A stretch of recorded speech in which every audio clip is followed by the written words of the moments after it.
Have you ever been lying in bed, right on the edge of sleep, when your brain suddenly decides to replay an awkward memory? Maybe you accidentally called your teacher mom or texted a complaint directly to that person. Your stomach drops, your heart races, and you physically squirm. We also feel this deeply for other people. If you see a stranger go in for a high five and get completely ignored, or watch someone confidently push a door that clearly says pull, you experience that exact same tight, uncomfortable twist in your chest. It is a strange reaction if you stop to think about it.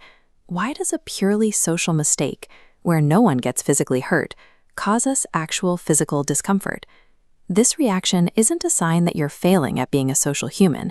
Instead, it's a window into how our brains are wired to connect with others and track our own personal evolution.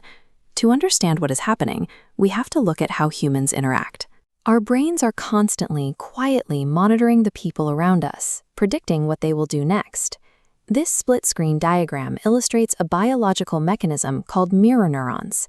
Notice how the exact same region of the brain lights up, whether the person on the left performs an action, or the person on the right simply watches them.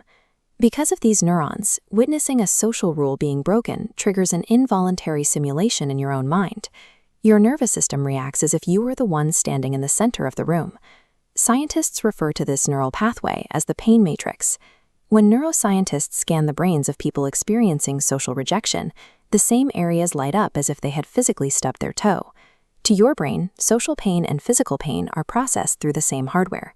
This shared physical response is the actual biological engine of human empathy. It forces us to care about the experiences of others. So the next time you wince at a stranger's awkward moment, realize that your brain is performing its primary job, connecting you to the social survival of a fellow human being. But if our brains are so empathetic toward others, why would they bother to keep a detailed archive of our most humiliating personal mistakes? It comes down to evolutionary stakes. For early humans, getting along with the group was mandatory. If you broke the tribe's social rules and were cast out into the wilderness, you likely would not survive. Because social rejection was once a death sentence, the brain's fear center, the amygdala, works closely with your memory storage system, the hippocampus. Together, they tag awkward moments with a massive emotional charge, filing them away alongside actual life-threatening dangers. This creates a negativity bias. You can receive a wonderful compliment and completely forget it by Tuesday. But that one awkward handshake from an interview years ago remains etched in permanent ink. When your brain interrupts your sleep to remind you of a social blunder, it is playing back a survival lesson to ensure you stay safely accepted within your community. That explains the random memory spikes. But what about the specific, heavy embarrassment we feel when we look at an old version of ourselves? Maybe it's a photo from high school, an outdated hairstyle, or an early social media post. You feel uncomfortable because your brain is registering the gap between who you were then and who you are now. You have upgraded your social awareness, allowing you to clearly spot the flaws your older self couldn't see yet.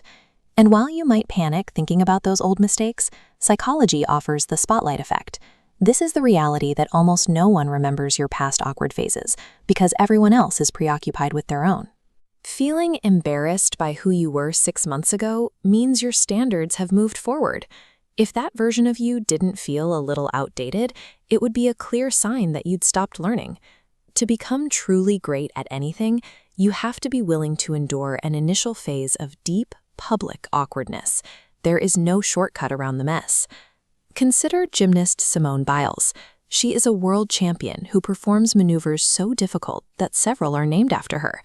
But tracing her career back to the beginning reveals the same reality every beginner faces. She wobbled on the beam, she fell and missed landings. Looking unsteady is a mandatory part of reaching that level of mastery. The same rule applies to everyday skills. If you pick up a violin for the very first time, you are going to make a terrible, squeaky sound. You have to be willing to sound bad in order to ever sound good. So how do we practically handle this discomfort? First, reframe your self-talk. Instead of looking at an old mistake and saying, "I was stupid," try saying, "That past version of me was simply doing the absolute best they could with the information they had." Second, try keeping a monthly growth log. Write down one mistake you know you won't repeat, alongside one new concept you finally understand. Over time, you build a physical record of your progress. Finally, remember that hiding your flaws can actually push people away. Admitting to an embarrassing story creates a sense of relatability, helping people connect with you more than perfection ever could. Your future self is not waiting for you to be perfect. They are waiting for you to be brave enough to start. What is an embarrassing memory that still makes you squirm? Share it down in the comments, and don't forget to subscribe.